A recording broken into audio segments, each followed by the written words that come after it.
Can we trust Xbox?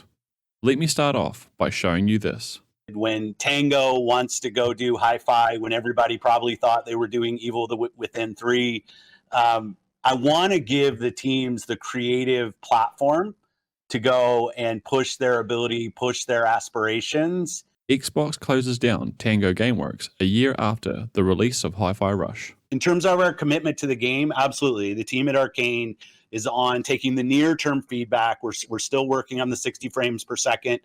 We have a good timeline for that. We're committed to getting that done, and we're going to continue to work the game. I think we've shown a commitment to games. Xbox closes Arkane Austin, and Redfall development stops.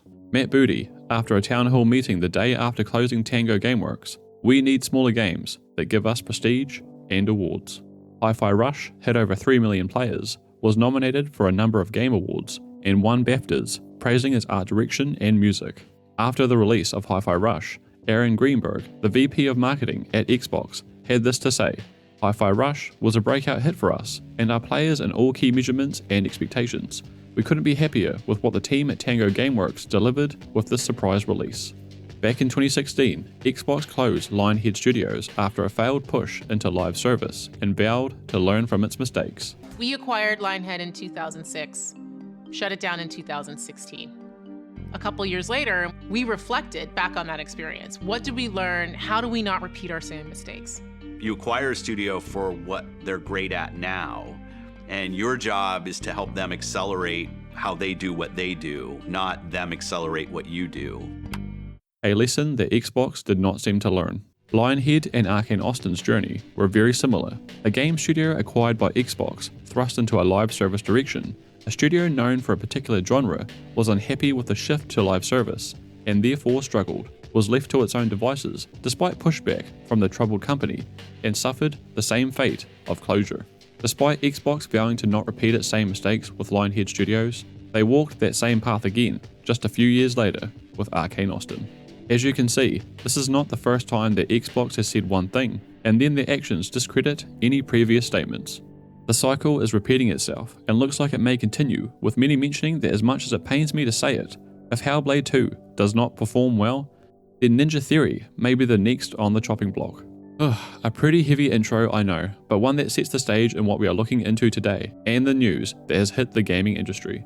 But before that, I'd like to say a quick thanks to today's video sponsor. One thing I do love is being able to play games anywhere, anytime, and something that helps great with that is today's sponsor, Force Remote Desktop, and its fantastic game mode, allowing me to play games like No Rest for the Wicked at any time, remote controlling my PC from my phone. Force just needs to be installed on both devices, log into the same account, add your device to the device list, and you're good to go for remote control. Force Remote Desktop is available on iOS, Android, and Windows, with links in description. Force Remote Desktop is available in 3 tiers. With the free tier, you can connect to your PC from your mobile device, allowing you to remote control and even transfer files. With me working in IT, this is very helpful if you forget to do something on your PC and need quick, reliable access. The Pro tier allows for Android phone support and CMD for more experienced PC users. And the Game tier allows you to play games remotely with an adjustable virtual keyboard supporting up to 144 frames per second to allow for gaming anywhere,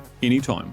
Force Remote Desktop also sells smart plugs that allow you to power on your PC remotely with one click and safely power off when you're done for fast, easy access. And you can try Force Remote Desktop now to see if it's for you. Click the link in the description and use this code for a 7-day trial of the Game tier. Be quick though, as this only works for the first 200.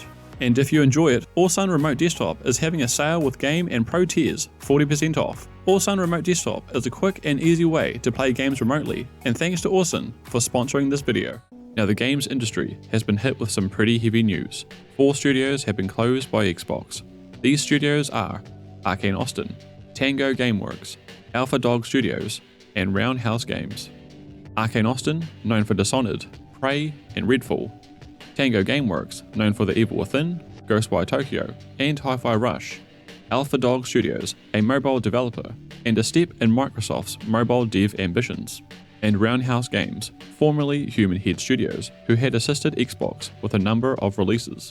So in an email sent out by Matt Booty, outlined the studio closures, with 3 of the 4 studios closing and Roundhouse being absorbed to ZeniMax Online Studios, the developers of Elder Scrolls Online, with this email quote, "Today I'm sharing changes we are making to our Bethesda and ZeniMax teams. These changes are grounded in prioritizing high-impact titles, and further investing in Bethesda's portfolio of blockbuster games and beloved worlds which we have nurtured." I'm not even going to continue reading this. This is just to justify the closures of these studios. So pretty much, this sucks. And it sparked a lot of outrage online, and rightfully so, as some of these decisions just don't make a whole lot of sense. Xbox's Phill Spencer and other industry heads have made a number of statements last year and the few years before, but these sudden studio closures discredit everything they have been saying, making it very hard to trust the Xbox brand. Let's take a look at the situation with Redfall and Arkane Austin. To get a better picture, we need to rewind back to when Redfall released last year. During game previews, Redfall did not look so great. Facing a number of delays, it was apparent that this game was not ready, and was certainly not the big Game of the Year contender it was being made out to be. So Redfall releases, and it was bad. There's no denying it, it was a bad game. But so bad and unfinished that there obviously was a bigger picture on why it was released in this state. But despite it releasing in this bad state, Phill took it on the chin and even showed up on the Kinda Funny Xcast days after the release of Redfall and its crippling critic reviews. Phill Spencer at that time seemed very real, a change of pace compared to the usual corporate responses we see from a lot of other game companies. Phill seemed like he was hurting and committed to Redfall's future development. However, that Redfall support that was promised never happened. But how did Redfall end up like this? There was something more to what happened at Arkane Austin, but thanks to Jason Schreier's report at Bloomberg, we learned more of the situation at Arkane Austin and the situation around Redfall. Xbox had purchased the studio in 2021 as part of the ZeniMax acquisition. Arkane Austin was already in a bad state, with parent company ZeniMax wanting to shift the studio into a monetized direction and capitalize on the games as a service trend. Quoting Jason's Bloomberg article, the acquisition gave some staff at Arkane hope that Microsoft might cancel Redfall, or better yet, let them reboot it as a single-player game. Instead, Microsoft maintained a hands-off approach. Microsoft Spencer would later say in the Kinda Funny interview that Xbox didn't do a good job early in engaging Arkane Austin. So Arkane Austin was already struggling in development doing a game they did not want to do, and outside of their expertise. Xbox did not do anything, and left Arkane Austin in its already broken, demoralized state. But a similar situation also took place. Back in 2016, Lionhead Studios was shut down during the troubled development of the next Fable as they were pushed in a live service direction unfamiliar to the company that they weren't comfortable with, as RPGs were not a big enough genre according to Xbox. And then when this live service push did not work, they shut this company down. And within that same time period of releases, Skyrim went on to sell over 65 million copies, and The Witcher 3 went on to sell over 50 million.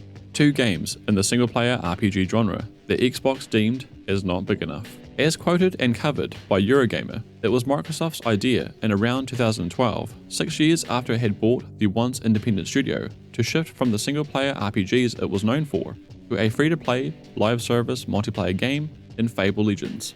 Lionhead Simon Carter told Eurogamer, but in a now too familiar story, it and its genre was seen by Microsoft as just not profitable enough. This happened with Lionhead, and Xbox vowed to not repeat these mistakes, but the same situation happened with Arkane Austin. But what was it for? They weren't making a game focused on the player. They weren't making a game that the studio even wanted to make. It was not an expansive RPG experience or an immersive sim. None of this was the goal. The sole purpose was to make Xbox more money. Another blow that makes no sense is the closing of Tango Gameworks.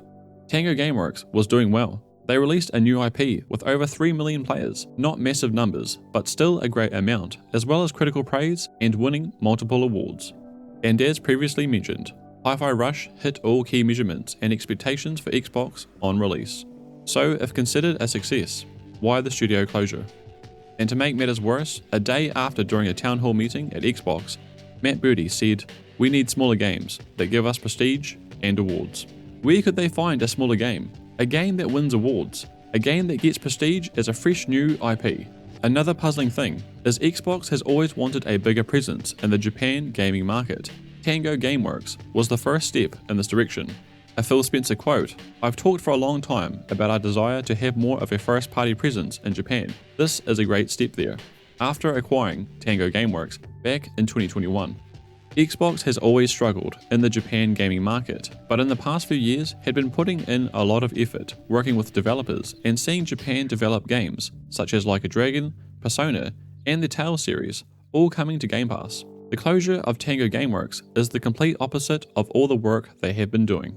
With no Japan first-party studios, they are now back to square one. And now no Japan developer is going to go near the Xbox brand, after seeing what happened to Tango Gameworks as an example of what happens to a studio out of fear that they may be next on the chopping block. Many people may attribute the leaving of Tango Gameworks founder Shinji Mikami as damaging the studio morale, but what people may be unaware of is Shinji Mikami has had a hands-off role in the studio for quite some time. Mikami was known for wanting to give younger talented devs more of the spotlight, in this case with John Johannes, who served as game director on The Evil Within 2 and then Hifi Rush. Another statement that came from the town hall meeting after the closures. Arkane Austin and Tango were both looking to hire more employees as they pitched new games, which is the main factor as to why they were shut down. If a studio is seemingly punished for going outside the creative zone, other Xbox studios are going to take a lot less risk for fear of what will happen to them if they don't meet the mark. And what's worse, several people across the Xbox division have been told that more cuts are coming. So all this paints a very grim picture. For the Xbox audience, the inability to trust anything Xbox says, for fear they may do a complete U-turn in the next 6 months. It's a grim future for the developers under the Xbox umbrella, such as Obsidian, Machine Games, and Ninja Theory. What makes me very nervous is Ninja Theory's latest game, Hellblade 2, is about to release. These studio closures have come about after a title has come out and as the studio looks to move on to the next project. These developers will be working in fear, the fear of one wrong move, or in Tango Gameworks' case, a seemingly good move that could spell the end of the studio. And it's a grim picture for gaming as a whole. We're pushing the creative ambitions and pursuing ideas seem to be punished and stifling the creative energy that we need so desperately in the gaming landscape.